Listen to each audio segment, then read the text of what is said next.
मध्य प्रदेश की बात करेंगे, जहां पर मूसलाधार बारिश जानलेवा साबित होती जा रही है। सड़कों पर बहता हुआ सैलाब लोगों के लिए मुसीबत का सबब बन गया है और इसी कड़ी में एमपी के धार से एक परेशान करने वाली तस्वीर सामने आई। यहां एक शख्स सड़क पर बहते सैलाब को पार करने की कोशिश करता है। तस्वीरें आपके सामने और इस लापरवाही से उसकी जान भी जोखिम में आ गई। तस्वीरों में देखिए कैसे लहरों में यह शख्स फंस गया। बताया जा रहा है कि शख्स नशे में था और लोगों ने उसे पानी में जाने से बहुत रोका, लेकिन उसने किसी की नहीं मानी, किसी की नहीं सुनी। हालांकि गनीमत ये रही कि कुछ लोगों ने हिम्मत दिखाई और पानी में बहते शख्स को वक्त रहते बचा लिया, नहीं तो इसकी जान भी जा सकती थी। मध्य प्रदेश के धार में सैलाब का कहर सामने आया, जहां पर इस रास्ते को पार करता हुआ ये युवक नजर आ रहा था और इसी सैलाब में वो बह गया। हालांकि गनीमत रही कि वहां पर कुछ लोग मौजूद थे, वक्त रहते इस शख्स को बचा लिया, नहीं तो इसकी जान जा सकती थी। लगातार भारी बारिश की वजह से नदी नाले उफान पर हैं, पुल के ऊपर से पानी बह रहा है, लेकिन उसके बावजूद भी कुछ लोग इस प्रकार की लापरवाही करते हैं और उफनते हुए नाले को, उफनती हुई नदियों को पार करने का प्रयास किया जाता है। मध्य प्रदेश के धार से ही एक और तस्वीर सामने आई। यहां के तिरला थाना क्षेत्र के सेमलीपुरा गांव में दिलावरा नदी में एक पिकअप खिलौने की तरह बह गई।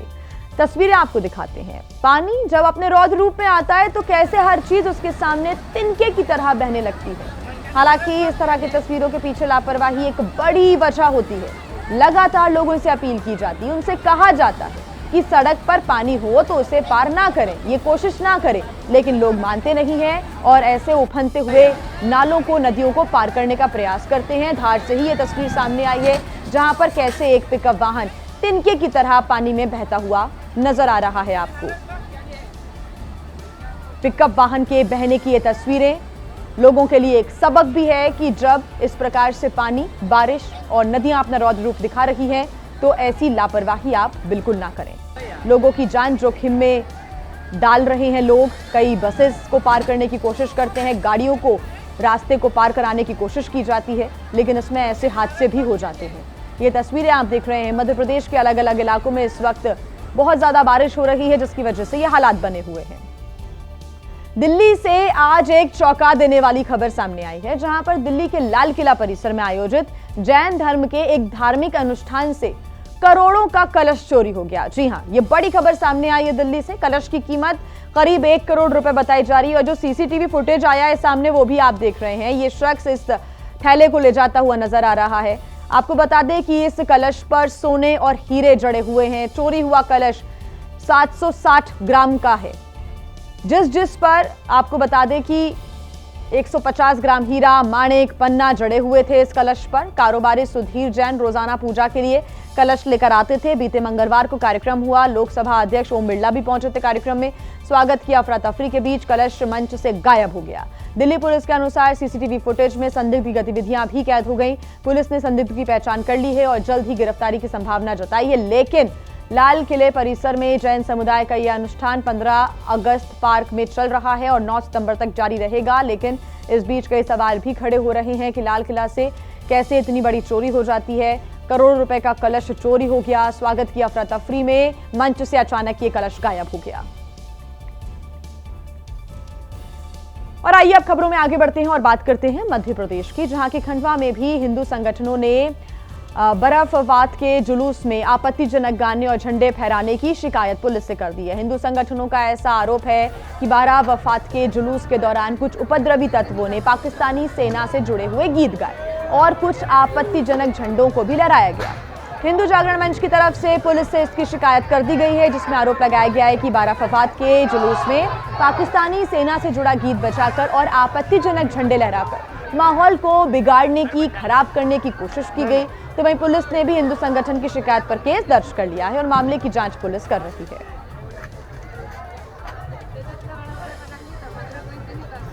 तो कुछ आपत्तिजनक झंडे यहां पर फहराए गए, आपत्तिजनक नारेबाजी भी की गई। एमपी के खंडवा से ये खबर आई है सामने, जहां पर हिंदू संगठनों ने पुलिस से इस पूरे मामले की शिकायत की है। लेटर भी सौंपा गया है और जल्द से जल्द कार्रवाई की मांग की जा रही है। ऐसे में आक्रोशित हिंदू संगठन के लोगों ने जमकर नारेबाजी भी की, अपना गुस्सा व्यक्त किया।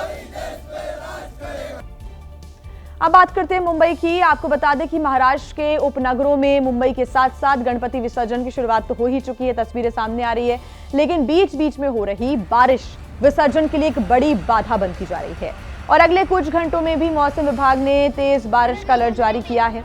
ऐसे में विसर्जन में शामिल होने वाले गणपति भक्तों को परेशानी का सामना भी करना पड़ सकता है। एक तरफ मौसम विभाग की तरफ से बारिश का येलो अलर्ट जारी किया गया है, तो दूसरी तरफ गिरगांव चौपाटी में विसर्जन की तैयारियां भी पूरी कर ली गई हैं और बीएमसी की तरफ से चौपाटी में घरेलू गणपति विसर्जन के लिए कृत्रिम तालाब बनाए गए हैं। साथ ही मुंबई में विसर्जन को देखते हुए बड़ी संख्या में पुलिस बल की तैनाती भी की जा रही है। सुरक्षा के लिहाज से, ट्रैफिक व्यवस्था के लिहाज से कड़े इंतजाम किए गए हैं। मुंबई में लालबाग के राजा के नाम से मशहूर गणपति जी की शोभा यात्रा निकालने की तैयारी पूरी कर ली गई है। लालबाग के गणपति पंडाल में मुंबई का सबसे मशहूर ये पंडाल माना जाता है, जहां पर गणपति विसर्जन से पहले शोभा यात्रा निकालने की एक बड़ी परंपरा है और इस शोभा यात्रा में बड़ी संख्या में श्रद्धालु हिस्सा लेते हैं। तैयारियां पूरी कर ली गई हैं। लालबाग के राजा की इस शोभा यात्रा में बड़ी संख्या में श्रद्धालुओं के हिस्सा लेने के कयास लगाए जा रहे हैं। ऐसे में सुरक्षा के भी कड़े बंदोबस्त हैं। महाराष्ट्र का सबसे बड़ा पर्व गणेशोत्सव आज समापन की ओर है। अनंत चतुर्दशी के दिन गणेश मूर्तियों का विसर्जन होगा। हम मुंबई के लालबाग इलाके में हैं और लालबाग इलाके में मुंबई की चर्चित मशहूर पंडालों में से एक मुंबईचा राजा गणपति मूर्ति गणेश पंडाल से बाहर आ चुकी है और आप देखें गणपति बप्पा के दर्शन के लिए श्रद्धालुओं की भीड़ उमड़ी है। लगभग इस पंडाल को 97 वर्ष पूरे हो चुके हैं। 1928 में इसकी स्थापना की गई थी, तब से इस प्रकार से भव्य गणेश मूर्ति की स्थापना की जाती है। देखिए गणेश मूर्तियों के पंडालों से बाहर निकलकर विसर्जन स्थल की ओर बढ़ने का जो सफ़र है वो शुरू हो चुका है। रास्ता तैयार हो चुका है और जगह जगह विशेष तैयारियां की गई हैं। मुंबई महानगर पालिका से लेकर मुंबई पुलिस और अन्य संस्थाओं की तरफ से विशेष तैयारियां की गई हैं।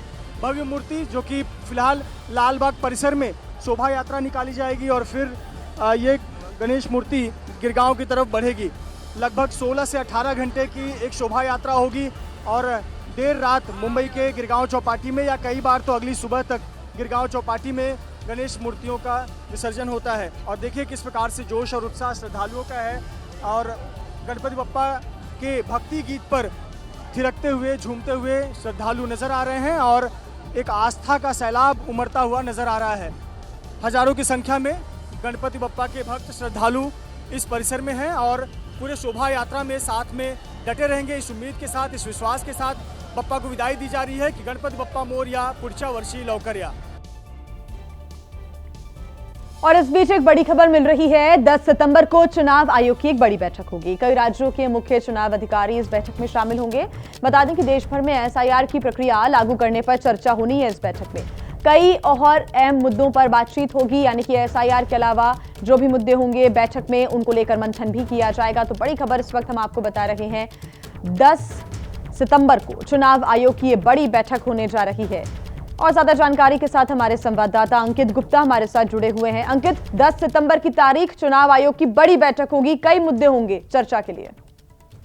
जी बिल्कुल, देखिए केंद्रीय चुनाव आयोग की जो बैठक है इसमें जो देश के तमाम राज्यों के जो चुनाव अधिकारी हैं, जो मुख्य चुनाव अधिकारी हैं जिनको सीईओ कहा जाता है, वो शामिल होंगे। और इस बैठक का मकसद ये है कि इसमें जो देश भर के में चुनावी प्रक्रिया को कैसे मतदाताओं के लिए, राजनीतिक दलों के लिए बेहतर किया जा सके, आसान बनाया जा सके, उससे जुड़े हुए तमाम मुद्दों पर चर्चा होगी। लेकिन ये बैठक इस वजह से भी महत्वपूर्ण मानी जा रही है क्योंकि देखिए अभी जब बिहार में केंद्रीय चुनाव आयोग ने एसआईआर का आदेश जारी किया था 24 जून को, तो उसमें एक बात का जिक्र किया था और वो ये था कि धीरे धीरे करके देश के तमाम राज्यों में एसआईआर की प्रक्रिया की जाएगी। तो ऐसे में जो 10 तारीख को बैठक होगी उसमें जैसी जानकारी मिल रही है कि तमाम मुद्दों के साथ ही इस मुद्दे पर भी चर्चा होगी कि जो एसआईआर की प्रक्रिया है उसको हम कैसे अलग अलग राज्यों में कैसे लागू कर सकते हैं, उसके लिए क्या तैयारियां करनी है और बिहार में जिस तरीके की जो है चीजें सामने आई हैं, अगर कोई या लोगों को परेशानी हुई है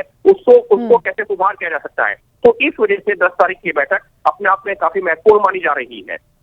ठीक अंकित, नजर आप बना के रखिएगा। फिलहाल शुक्रिया तमाम जानकारी के लिए। और एक और अहम खबर आपको हम बता दें, राजधानी दिल्ली में यमुना नदी के पानी में हुई बढ़ोतरी की वजह से जो बाढ़ के हालात बने थे उसमें अब कमी होती नजर आ रही है। यमुना नदी का पानी अब कई इलाकों से नीचे उतरने लगा। एक बड़ी राहत है, लोगों ने राहत की सांस ली है। और यमुना नदी में आई बाढ़ की वजह से सबसे बुरे हालात यमुना बाजार इलाके में ही बन गए थे। यहां पर 6 से 7 फीट तक पानी भर गया था, लेकिन अब यहां पर पानी का स्तर घटकर 4 से 4.5 फीट तक पहुंच गया है। अभी भले ही यहां पर पानी कम हो गया हो, लेकिन यहां पर बने जो मकान हैं अभी भी आधे डूबे हुए नजर आ रहे हैं। लेकिन उम्मीद यही है कि आने वाले कुछ समय में ये पानी भी जल्द ही उतर जाएगा। इस वक्त हम लोग यमुना बाजार में मौजूद हैं। पहले तो यहाँ की अगर आपको हम लोग तस्वीर दिखाएं तो अभी भी यहाँ पर जो मकान है वो मकान पूरी तरह से पानी से डूबे हुए हैं। हालांकि कल के मुकाबले अब जो पानी का स्तर है वो लगातार कम हो रहा है। तस्वीरों में भी आप देख सकते हैं कि किस तरह से अब मकान जो कल तक पूरा यहाँ पर पूरी इमारत डूबी हुई थी, वहां पर अब पानी आधा आ चुका है। तकरीबन 4.5 फीट के आसपास का पानी अभी भी यहाँ पर यमुना बाजार इलाके के अंदर बना हुआ है। अब जिस तरह से अभी इन्होंने जिक्र करा कि अपने मकान की तरफ ये जा रहे हैं ये देखने के लिए कि जो सामान है वो सुरक्षित है कि नहीं और क्या स्थिति है मकानों की। तो देखिए ये पूरी स्थिति है यहाँ पर यमुना बाजार की समय, जहां पर ये पूरा जो एरिया है हर तरफ जहां आप अपनी नजर दौड़ाएंगे वहां पर ये जो पूरा इलाका है यहाँ पर जल भराव हुआ पड़ा है, पानी हुआ है। एक यहाँ पर अच्छी चीज और है, अगर आप दाहिने ओर में अगर आप देखेंगे यहाँ पे तो यहाँ पर जहां पर राहत शिविर है यहाँ का जो पानी है वो निकल चुका है। तकरीबन 2 दिन पहले यहाँ पर भी पानी भर गया था, लेकिन अब जिस तरह से यमुना का जलस्तर लगातार कम हो रहा है तो उसकी वजह से जिन इलाकों के अंदर पानी आया था वहां पर भी लगातार पानी एक तरह से कम हो रहा है। यही इलाका यमुना बाजार का भी है जहां पर अब जो पानी है वो धीमे धीमे नीचे जा रहा है। हालांकि उम्मीद यही जताई जा रही है कि इस पूरे पानी को पूरी तरह से हटने में अभी 1 हफ्ते का समय कम से कम लग सकता है। तो देखिए यमुना नदी का जलस्तर बीती रात से ही घटना शुरू हो गया था और इसकी वजह से दिल्ली में लोगों ने राहत की सांस ली है। खासतौर से वो लोग जो यमुना नदी के आसपास के इलाकों में रह रहे थे। यमुना नदी का जलस्तर घटने की वजह से जिन इलाकों में बाढ़ जैसे हालात बन गए थे वहां पर भी पानी अब घटने लगा है। इसकी वजह से अब हालात धीरे धीरे सामान्य होते दिख रहे हैं। तो जलस्तर घटने से लोगों ने बीते कई दिनों से यमुना ने अपना रौद्र रूप अपना रखा था। यमुना पूरी तरीके से उफान पर थी, लेकिन गुरुवार से यमुना के जल स्तर में कमी देखने को मिल रही है। इसी कड़ी में हम आपको बता दें कि हम दिल्ली के सिग्नेचर ब्रिज पर मौजूद हैं और यहां से हम आपको यमुना की पूरी तस्वीर दिखाना चाह रहे हैं जो जल स्तर नीचे जाता हुआ दिखाई दे रहा है। लेकिन आप अभी देख सकते हैं कि यमुना में जो बहाव है वो बहुत ज्यादा है।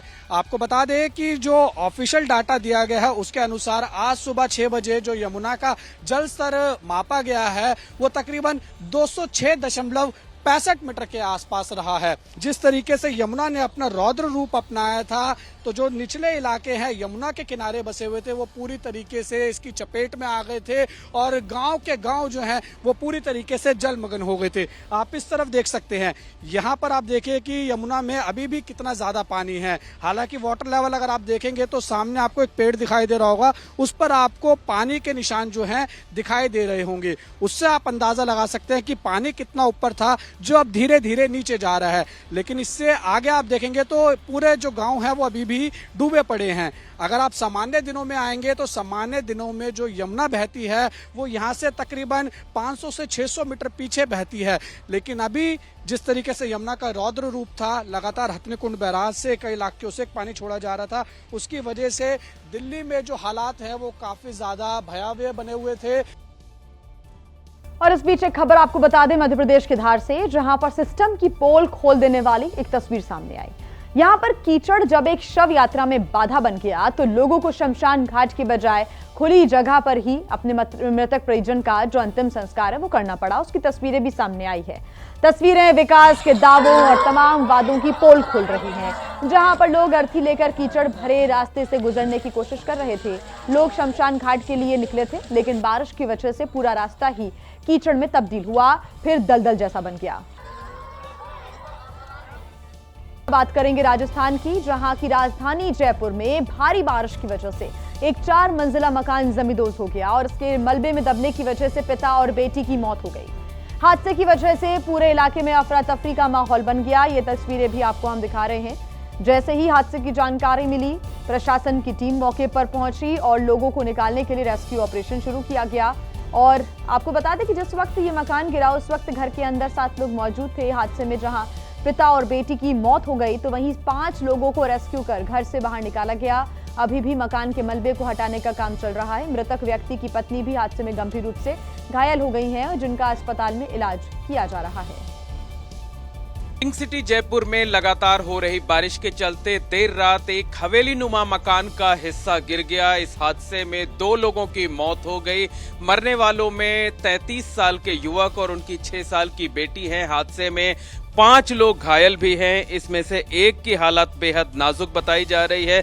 यह हादसा देर रात सुभाष चौक के पास हुआ। यहाँ पर 4 मंजिला एक हवेली नुमा मकान था जो कई हिस्सों में था। इसमें मकान मालिक के साथ साथ तमाम किराएदार भी रहते थे। देर रात अचानक एक तेज धमाका हुआ और उसके बाद आप जो स्क्रीन पर देख रहे हैं, ये जो हवेली नुमा मकान था उसका ये हिस्सा गिर गया। उसमें एक पूरा परिवार रहता था। परिवार में जो प्रभात नाम के शख्स थे, जिनकी उम्र करीब 33-34 साल थी, उनकी मौत हो गई है। 6 साल की उनकी बेटी जिसका नाम पीहू था, उसकी मौत हो गई है। प्रभात की पत्नी गंभीर रूप से घायल हैं, उन्हें एसएमएस अस्पताल के इमरजेंसी वार्ड में भर्ती कराया गया है। इस हादसे में 4 लोग और भी घायल हैं। घटना की जानकारी मिलते ही यहां पर जिला प्रशासन के साथ साथ एसडीआरएफ की टीम भी पहुंच गई थी।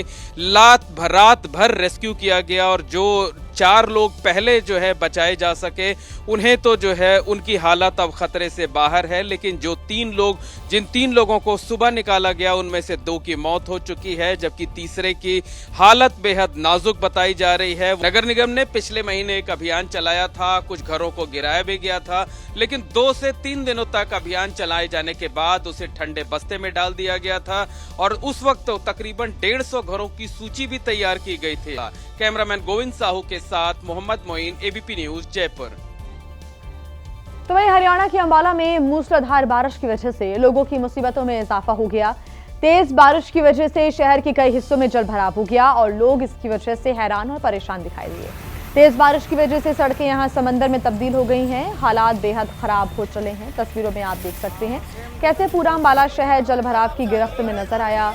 सड़क पर कई फीट तक पानी जमा हो गया है और उसकी वजह से लोगों का घर से बाहर निकलना दुश्वार हो गया। सारे शहर की सड़कों का हाल कुछ ऐसा ही आ रहा है नजर, जहां पर भरा हुआ पानी घर से निकलने वाले लोगों के लिए बड़ी परेशानी साबित हो रहा है। लोग बाहर निकलने के लिए कार के बजाय ट्रैक्टर का इस्तेमाल करते नजर आए।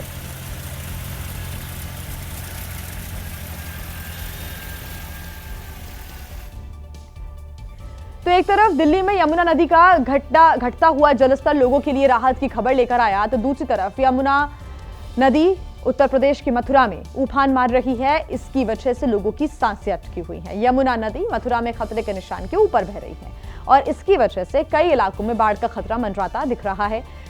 मथुरा की बात करें तो पिछले लगभग 7 दिन से यमुना नदी खतरे के निशान के ऊपर है और माना जा रहा है कि अगले 12 घंटे मथुरा के लिए चुनौती भरे साबित हो सकते हैं।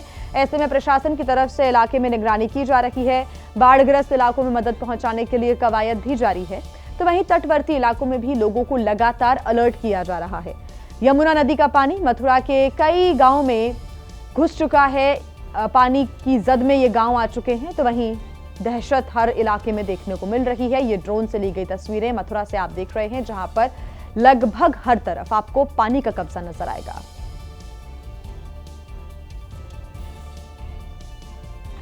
और आइए अब बात करते हैं पंजाब के फाजिल्का शहर की, जहां पर बाढ़ का कहर जारी है। यहां पर दर्जनों गांव बाढ़ की चपेट में आ चुके हैं। लोगों को रेस्क्यू कर सुरक्षित स्थानों पर पहुंचाने की कवायद भी जारी है। सेना की टीम, एनडीआरएफ की टीम लगातार इलाके में रेस्क्यू ऑपरेशन से चला रही हैं। लोगों को बाढ़ग्रस्त इलाकों से निकालकर सुरक्षित स्थानों पर शिफ्ट भी किया जा रहा है। राहत कैंप यहां पर बनाए गए हैं। खाने पीने की सामग्री यहां दी जा रही है। दवाइयों की व्यवस्था की गई है। पंजाब के फाजिल्का की तस्वीरें आपके सामने। सेना, एसडीआरएफ की टीम लगातार मौके पर मौजूद है। एनडीआरएफ की टीम्स की तरफ से भी रेस्क्यू ऑपरेशन चलाया जा रहा है और लोगों को फ्लड रिलीफ कैंप्स में लाया जा रहा है। तो बोट के माध्यम से एसडीआरएफ की टीम्स इन कैंप तक लोगों को ला रही हैं और यहां पर उनके लिए खाने पीने की व्यवस्था, दवाइयों की व्यवस्था की गई है ताकि किसी को कोई परेशानी ना हो। हालांकि पूरा जो फाजिल्का इलाका है, यहां से लगते हुए जो गांव है, पानी की जद में है। बाढ़ की वजह से अब तक पंजाब की बात करें तो 43 लोगों की मौत हो चुकी है। अभी भी कई स्थानों पर लोग फंसे हुए हैं, जिनका रेस्क्यू ऑपरेशन लगातार सेना की टीम, एसडीआरएफ, एनडीआरएफ की टीम्स कर रही हैं। अलग अलग स्थानों पर राहत शिविर केंद्र भी बनाए गए हैं और इन शिविरों में लोगों को शिफ्ट भी किया जा रहा है। कई लोगों के घर उनसे छिन गए हैं, ऐसे में बड़ी मुश्किल लोगों के सामने। और इस बीच एक बड़ी खबर आपको बता दें, डोनाल्ड ट्रंप के बयान पर विदेश मंत्री एस जयशंकर ने भी बयान दिया है और जयशंकर का कहना है कि अमेरिका के साथ रिश्ते हमारे बने हुए हैं। ट्रंप और पीएम मोदी में खास रिश्ता है। अमेरिका के साथ साझेदारी बहुत महत्वपूर्ण है। एस जयशंकर ने इन बातों का जिक्र किया। इसके पहले पीएम मोदी ने भी सोशल मीडिया प्लेटफॉर्म पर इस बात का जिक्र किया था कि कैसे अमेरिका और भारत के बीच सकारात्मक रिश्ते हैं। और ट्रंप के बयान पर विदेश मंत्री एस जयशंकर ने भी अब बयान दिया है और उन्होंने कहा है कि अमेरिका के साथ रिश्ते हमारे बने हुए हैं और ट्रंप और पीएम मोदी में भी खास रिश्ता, अमेरिका के साथ साझेदारी महत्वपूर्ण। आपको बता दें कि इसके पहले डोनाल्ड ट्रंप ने प्रधानमंत्री नरेंद्र मोदी को लेकर बयान दिया था। कहा था कि पीएम मोदी एक महान प्रधानमंत्री हैं और उसके बाद से पीएम मोदी की भी प्रतिक्रिया सामने आई और अब एस जयशंकर ने भी बयान दिया है। आइए खबरों में आगे बढ़ते हैं, बात करते हैं उत्तराखंड की, जहां के पिथौरागढ़ में दरकते हुए पहाड़ लोगों के लिए मुसीबत बनते जा रहे हैं। पहाड़ी से टूटकर बड़े बड़े बोल्डर सड़क मार्ग पर आ रहे हैं।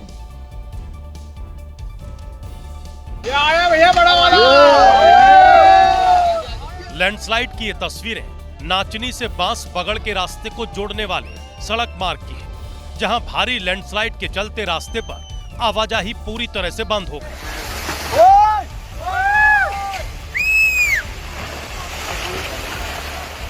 आलम यह है कि पहाड़ी से गिर रहे पत्थरों के चलते रास्तों पर पैदल चलना भी मुश्किल हो गया है। बताया जा रहा है कि सड़क के दोनों तरफ कई गाड़ियां फंस गई। रास्ता बंद होने से लगभग 10,000 की आबादी प्रभावित हुई है। डर के साए में लोग नदी के किनारे पैदल चलकर सफर को पूरा कर रहे हैं, क्योंकि ऊंचाई से गिर रहे पत्थरों के नदी तक पहुंचने का खतरा बना हुआ है। तो वहीं मध्य प्रदेश के रतलाम में भारी बारिश के चलते हालात बिगड़ गए हैं। आलम यहां पर यह हो गया है कि सड़कें पानी से लबालब भर गईं, कई वाहन पानी में डूब गए और तो और रेलवे ट्रैक पर भी पानी ही पानी नजर आया। लगातार बारिश से पूरे शहर में बाढ़ जैसे हालात हो गए। सड़कें समंदर बन गई, लोगों के कमर तक पानी भर गया। घर हो या दुकान, बारिश का पानी हर जगह घुस गया।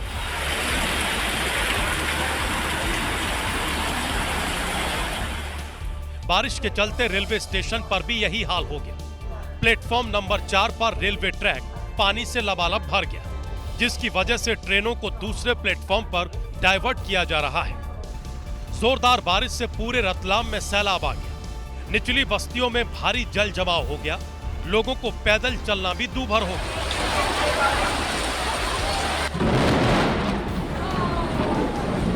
वहीं शहर के सबसे ज्यादा प्रभावित इलाकों में राहत बचाव टीम लगातार लोगों के रेस्क्यू में जुटी है। तो वहीं ओडिशा के भद्रक में सरकारी स्कूल की छत से प्लास्टर गिरने की वजह से 3 बच्चे घायल हो गए। बच्चों के सर पर गंभीर चोट आई, उन्हें अस्पताल में भर्ती कराया गया। बताया जा रहा है कि कृष्णपुर प्राथमिक स्कूल में टीचर्स डे का कार्यक्रम था।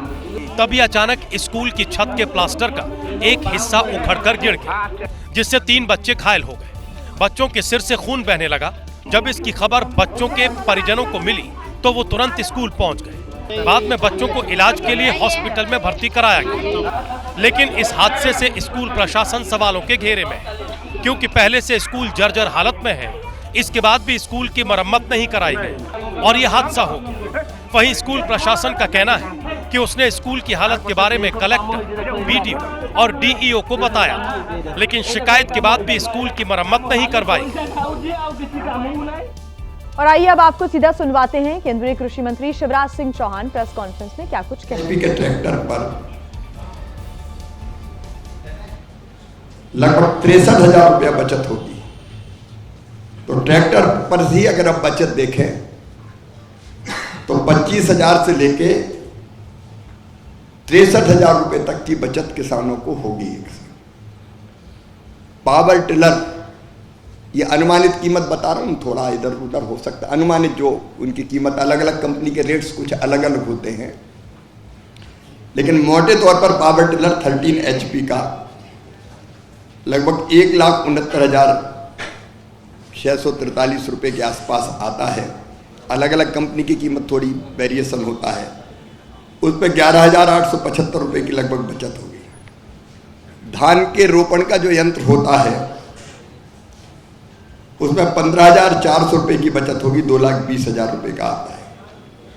बहुफसली थ्रेसर जिससे थ्रेसिंग का काम करते हैं, अलग अलग फसलें निकालते हैं थ्रेसिंग करके, उस पर लगभग 14,000 रुपये की बचत थ्रेसर पर होगी। पावर वीडर जो घास निकालता है और जमीन तैयार करता है, 7.5 HP का, इस पे 78,000 रुपये के आसपास आता है। इस पे 5,495 रुपये की बचत होगी। फिर seed cum fertilizer drill 11 ton, ये 1.5 लाख रुपए का आता है। इस पे लगभग 10,500 रुपये की बचत होगी। Seed cum fertilizer drill 13 time, ये 46,000 रुपये का आता है। इस पे लगभग 3,200 रुपये से ज़्यादा की बचत होगी। ऐसे ही 14 फीट कटर बार, अगर कंबाइन हार्वेस्टर की बात करें हम, कंबाइन हार्वेस्टर, इस पे 1,87,000 रुपये की बचत होगी। ये सही है कि इंडिविजुअल किसान नहीं खरीदता, लेकिन किराए से तो वो अपने खेत में चलवा के फसल काटता है। उसमें 1,87,500 रुपये के आसपास बचेंगे, तो किराया भी कम होगा जो कटाई का किराया लगता है। ऐसे स्टार रीपर 3,12,500 रुपये की 21,875 रुपये बचत होगी। सुपर सीडर आजकल बहुत उपयोगी है, इस पर 16,875 रुपये की लगभग बचत होगी, जो 2,41,071 रुपये का आता है।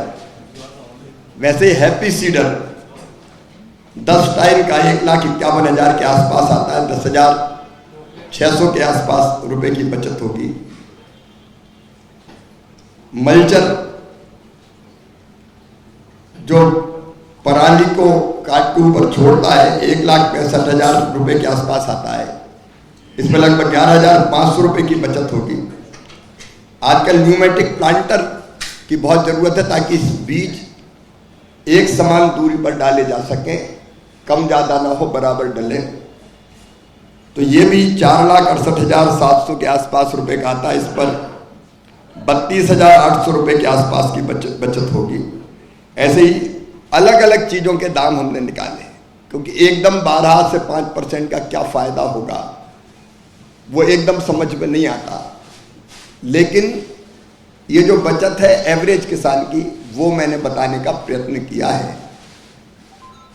हमारे जो किराए पर हमारे अनेकों सेंटर हैं जो किराए पर मशीनें देते हैं, इसके कारण उनका किराया भी कम होगा। देखो हमारे यहाँ मैंने कहा लैंड होल्डिंग कम है,